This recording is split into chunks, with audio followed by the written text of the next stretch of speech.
Hello students, last class we have discussed about different forms of energy. There I told you mechanical energy is the sum of kinetic energy and potential energy. Today's class we are going to discuss kinetic energy, going to derive an equation for kinetic energy. Here you can see the kinetic energy as the energy of a body due to its motion. If an object is moving, an object is moving means for that object mass there, that is moving with a speed. If an object is moving, speed will be there. So an object that is having speed, we can say kinetic energy is there. Now we have to derive an equation for kinetic energy. Here you can see one object having mass. Consider children, F is the constant force applying on that object. Before that you have to think this object is moving with a speed, initial speed u. After that force F is applied on that object, the the velocity will be v, its final velocity. We can take a as the acceleration, and due to that force the object is displaced, and the displacement we can take as s.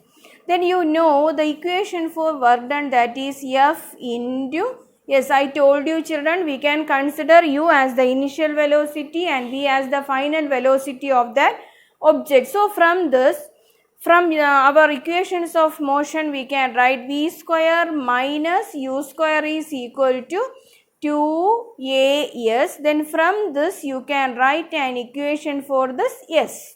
Then s is equal to v square minus u square divided by 2 into a. Then children, we have to write an expression for this f also. I told you m is the mass of the object and a is the acceleration produced. And how can we write an equation for this force? According to Newton's second law, we can write force is equal to m into a.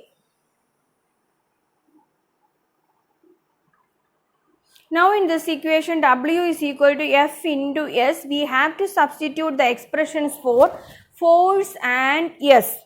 Okay, now we can write F is equal to m into a now. So m into a into s, v square minus u square divided by 2 into a. Now we can cancel this a, then you will get half into m into v square minus u square.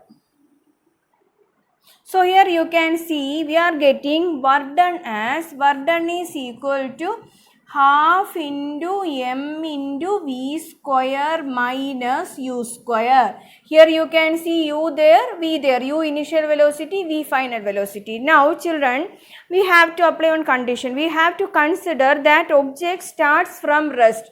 That time we have to take u is equal to 0, then substitute that u is equal to 0 in this equation for work done. Then you will get half into m into v square minus 0. With this we can write half m v square. Work done is equal to half m v square.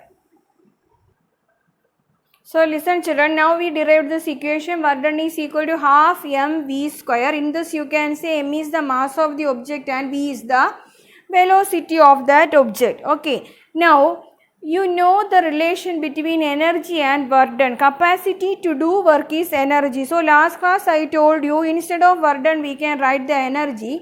In this case we are considering the motion of that object. You can see speed in this equation also. So instead of this work done we can write kinetic energy. So kinetic energy is equal to half m v square. Here the work done, that is equal to the kinetic energy of that object. Instead of this ke, you can write e suffix k also, half m v square. This is the kinetic energy of an object having mass m. So children, this is equation for kinetic energy. Consider an object having mass m moving with velocity v. Then we can say the kinetic energy of that object is half m v square. Listen children, next work energy theorem. So children, you know here this equation, you know this we have got there. W is equal to half m into v square minus u square. In this, m is the mass of the object, V final velocity of the object, U initial velocity of the object. This we have got there. Now I am going to open this bracket, then half into m into v square minus half m u square. Here you can see final velocity, no? So here this equation half m v square we can write as final kinetic energy, okay, minus here half m u square. U is the initial velocity, so this we can write initial kinetic energy. So here you can see work done is equal to final kinetic energy minus initial kinetic energy. Final value minus initial value, that is the difference, no? That is the change in kinetic energy, no? So here we can write work done is equal to change in kinetic energy. This is known as work energy theorem. So according to work energy theorem, we can say the work done is equal to the change in kinetic energy of an object. Listen children, this one that is not given in your textbook, then also you should know how to write an equation for kinetic energy in terms of momentum. Momentum, you know children, P is equal to m into v. Here we can say m is the mass of the object and v is the velocity of that object.